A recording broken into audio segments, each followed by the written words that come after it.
Just a few years ago, it would have been unthinkable. As recently as last month, you would have expected it to end with platitudes and no observable action. But not this time. On Thursday, March the 6th, an emergency summit brought together all 27 leaders of the European Union for crunch-time talks on raising defense spending. The backdrop was the Trump administration's escalating cutoffs of Ukrainian capabilities and loud noises from Washington about refusing to protect fellow NATO members. Well, I've said that to them. I said, if you're not going to pay, we're not going to defend. Noises that have most in Europe convinced the US will not just abandon them, but become actively hostile. In the words of Politico, it was one of the biggest geopolitical crises to hit the continent in decades, a crisis that required an equally strong response. To the world's amazement, it got one. After spending the last 3 years of war on their continent, acting like it was no big deal, Europe's leaders finally seemed to wake up. And how?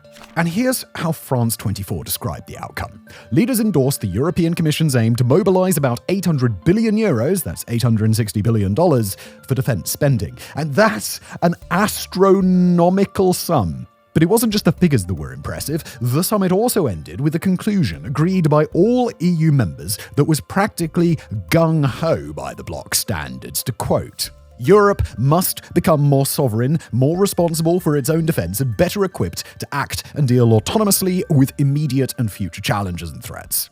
For those of us who've been advocating for our continent to take defense seriously for years, it was the moment that we had been waiting for. A genuine sea change, one that followed quickly on from other major pivots at the national level. The most major of these was doubtless the announcement by Germany's two largest political parties on March the 5th that they would ditch strict debt rules to support defense outlays. As the Centre for European Policy Analysis noted, this could free up about $500 billion for Berlin to splurge on its military over the coming years. Nor was Germany alone. Outside the EU, the UK also announced increased spending designed to take the defense budget up to 2.5% of GDP by 2027. In Paris, President Emmanuel Macron both called for a spending surge and talked about extending France's nuclear deterrent to cover the whole bloc. But perhaps nothing quite compared to the shift in attitude on display at Thursday's summit. After years of mealy-mouthed promises to vaguely raise defense budgets, we saw moments like Danish Prime Minister Mette Frederiksen declaring spend, spend, spend on defense and deterrence. That is the most important message. Or how about President of the European Parliament Roberta Metsola saying of the proposed €800 billion increase, "It's about damn time. We are ready to put, finally, our money where our mouth is." Now, if you're anything like us, you likely welcomed such moments. At the same time, though, you may have wished Europe's leaders could have gone even further. For all the unity on display and talk of a stronger, sovereign Europe, there remain significant questions about the rearmament plans. Questions that can't easily be shrugged aside. Now, we'll be tackling those questions in a moment. Before that, though, we need to fill you in on what exactly was agreed to at this high-stakes summit, because it wasn't quite as clear as Commission President Ursula von der Leyen writing a check for 800 billion euros and telling everybody to just go nuts. Instead, the 800 billion figure mostly relies on member states surging their own defense spending by an extra 1.5% of their GDP over the next 4 years. If you're wondering why individual countries need the EU to do this, it's because of the strict fiscal rules adopted in last year's Stability and Growth Pact. Here's how Euronews explains it. The pact requires member states to keep debt below 60% of GDP and deficits under 3%. Luckily, those who drafted the pact included a potential opt-out. Known as the National Escape Clause, it allows the debt rules to be suspended in exceptional circumstances.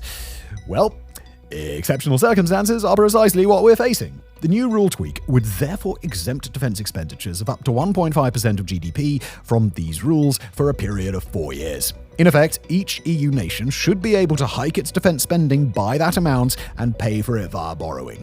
Here's where the sums start to get a little hazy. Von der Leyen's calculations assumed that all 27 countries would take advantage of this, creating what she called fiscal headroom of 650 billion euros. However, as Professor of European Union Law Paul Darmine pointed out on Verfassungs's blog, that's a pretty heroic assumption. With public debt levels already high, it's not certain that all member states will be able to take full advantage of the relaxed rules.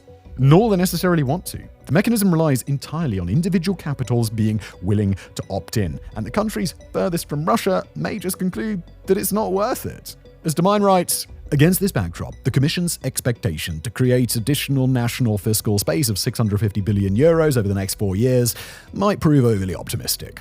End quote. Still, Activating the escape clause wasn't all that the summit offered. The EU Commission has also pushed forward a related plan to create a €150 billion special fund to provide loans to member states wishing to rearm, provided the money is spent on, quoting here, critical defense domains such as air and missile defense, artillery systems, strategic enablers, and critical infrastructure protection.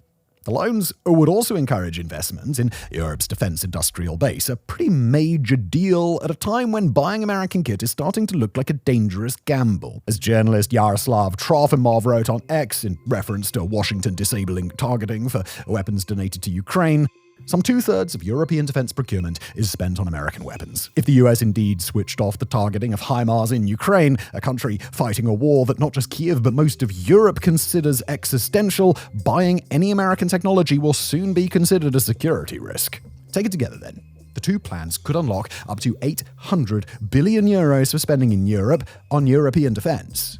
Nor were they the only games in town. Although they remain firmly in the proposal stage, other ideas were floated to unlock additional funding, ranging from a rule tweak at the European Investment Bank to allow lending for defense projects, to creating a special rearmament bank that could be used not just by EU countries, but also close partners such as the UK and Norway. As Euronews explains of the latter, this new bank would not impact national borrowing capacity, as it would issue AAA bonds backed by shareholder nations. This would enable rapid investment in defense procurement and technology without adding to public debt. Beyond that, there were also discussions about making sure the next European budget, which will run from 2028 to 2034, includes a €100 billion fund for defense, up from $15 billion today. But since that won't kick in for another 3 years, we're going to park that idea for now, along with a rearmament bank, and look at what was actually agreed at the summit. The first thing to note is that what was actually agreed was, in practice, very little. In a classic bit of EU doublespeak, heads of state didn't sign off on the special fund, but, in the words of France 24, committed to examine, as a matter of urgency, the proposal to provide members with EU-backed loans of up to €150 billion.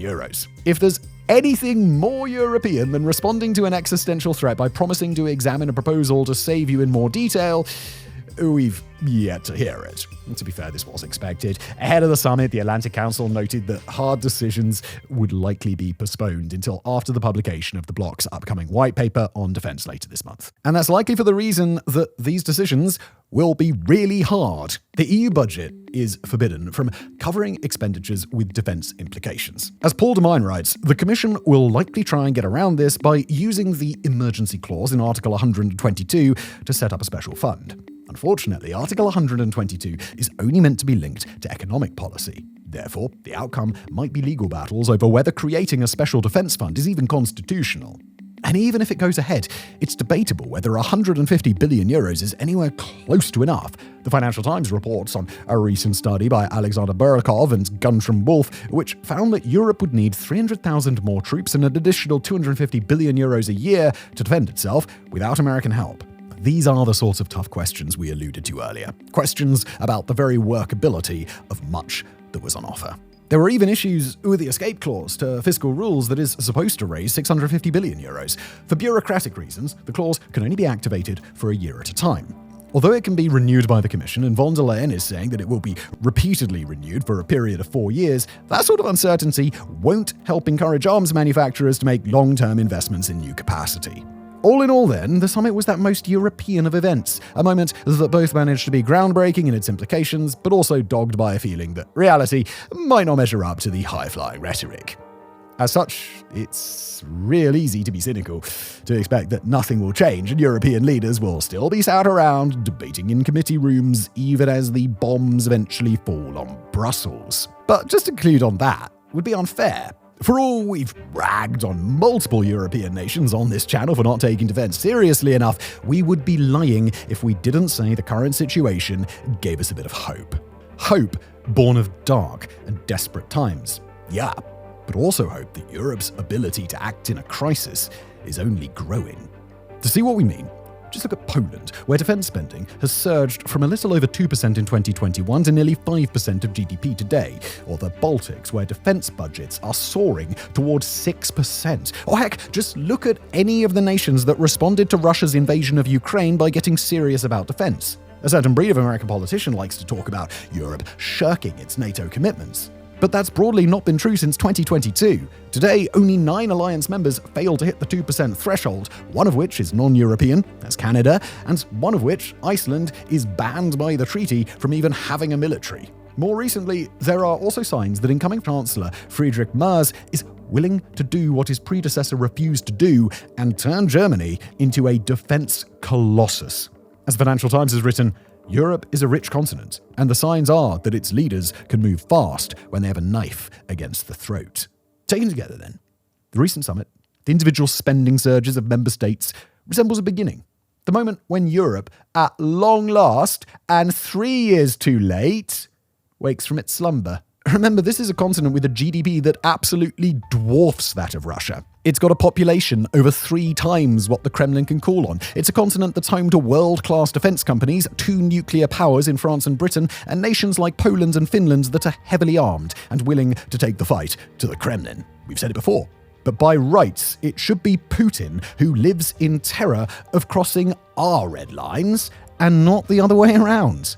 Thursday's summit, then, could be the start of a process whereby Europe finally becomes aware of its own latent power. Threatened in the East by an imperialist warlord, feeling abandoned in the West by what was once its closest ally, it could be that this has created the possibility for a Europe to emerge that understands the need for military strength. We'll have to see how it goes, though. It's still possible that Merz in Germany will fail to scrape the votes together to exempt defense spending from his country's ruinous debt break. It would be still possible that the EU Special Fund will get bogged down in red tape and the waking giant will simply yawn, maybe scratch its balls, roll over and go back to sleep. But if we were living in a universe where Europe finally chose to stand tall, then the start might just look like this, with 27 leaders all agreeing to a proposal that had once been unthinkable. A proposal that really might make European defense great again. Thank you for watching.